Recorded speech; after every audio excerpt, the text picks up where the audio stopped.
with another video from Melanated Media News, where alternative independent thinking is as simple as breathing. Now today there's a new study that was released in Durham County, North Carolina, which is one of the fastest growing, in fact the second fastest growing U.S. population, and the rise in evictions from 2016 to 2017.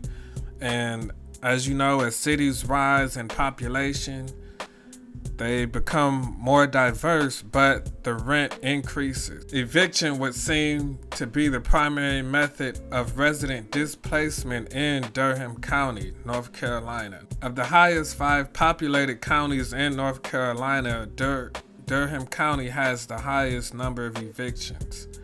So the article basically states that there's a correlation between the rise in evictions and gentrification in low-income regions. Now, the number of evictions from 2016 and 2017 remain the same, with a little over 10,000 residents. And basically that equates to 36 eviction filings per 10,000 residents per month. In contrast to the other counties, they have about 27 evictions per 10,000 residents. Now, in this study, the people who conducted the study sat in court for 6 days, and it was basically like December 12th, December 27th, 28th.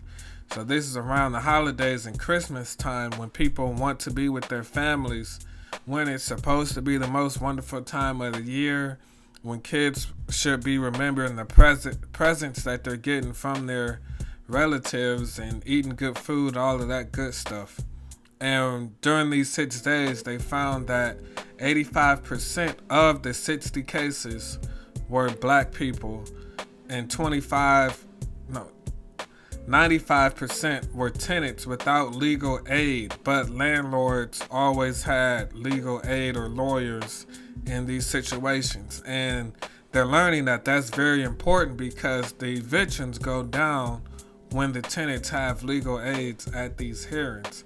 And more cities are starting to give these tenants legal aid, cities such as San Francisco, Philadelphia, and Washington, D.C.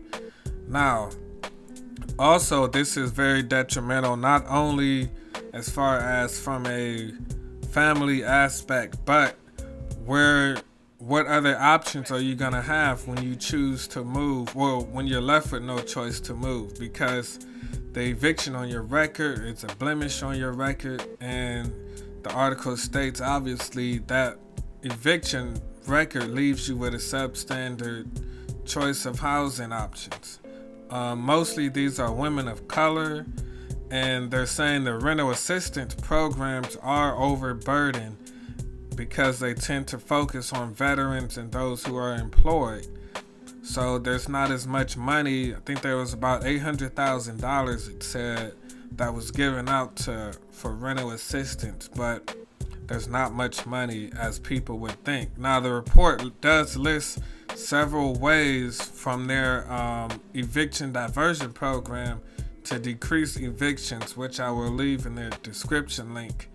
And according to research, the household rent went up 13% from 2010 to 2015, which basically impacted more than 50,000 households. And the research also found out that 20% of those renting are headed by single mothers.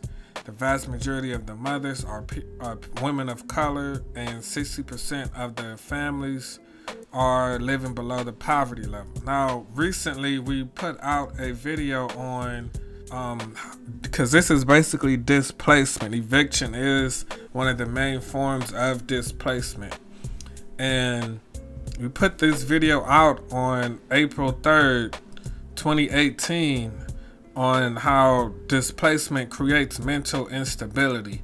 And the term is root shock. And we just basically talked about root shock and how it affects mental health and insecurity, and creates anxiety, creates depression, it creates anger. And also, if these women have children, the children are going to be going to different schools. They're not going to be growing up with friends, and they're going to have to keep changing their friends, keep meeting new teachers. Everything's there's no real stability, which is important in the early stages of a child's life. They need that stability, they need that foundation.